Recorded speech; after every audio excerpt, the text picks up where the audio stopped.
金井圭介です。大学3年生で休学留学をして、オーストラリアのブリスベンで、約1年間留学をしています。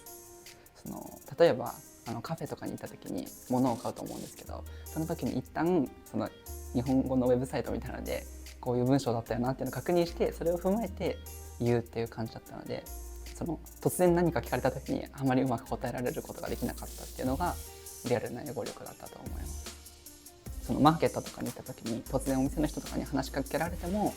ある程度のコミュニケーションとかできて、自分が欲しいものとかおすすめとかを聞いたりできるし、あとは学校の授業とかでも積極的に質問できるレベルぐらいにはなったなって思います。最初ラングボーツに入った当初、すぐに6人組のグループみたいなのができて、土日とかも結構遊びに行ったりしても、日本人同士でも英語を使ったり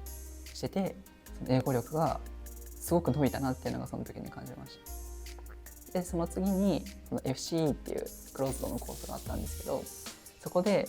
本来だったら FCE だけで授業があるのかと思ったら、CAE っていう一つ上のレベルの人たちと一緒のクラスにされちゃって、もう毎日本当もう憂鬱みたいな感じだったんですけど、そのクラスメートの人とかみんな優しくて、自分が分からないことも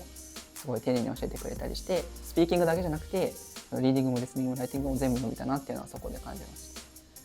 でその後は6月から9月まで次のケンブリッジのクラスまで間隔があったんですけど、あってちょっと中だるみしちゃった時もあったんですけど、でも1日も英語を使わないっていう日はなくそうとしてて、英語を必ず使うようにしてなんとかキープして、で最後の9月から今までは CAE の勉強をひたすら頑張ってなんとか英語力を伸ばしてたっていう形でし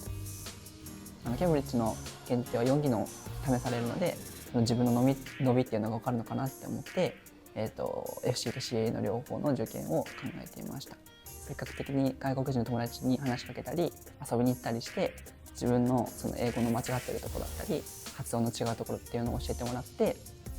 日々英語力を改善していくことを意識してい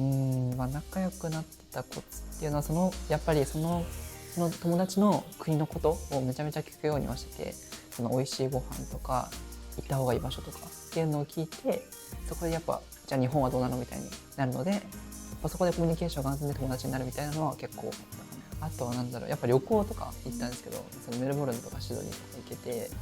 シドニーのブルーマウンテンとか行ったんですけど、やっぱ自然の規模が日本と違いすぎてもう圧倒されたというか、もう一瞬一瞬が楽しかったですし、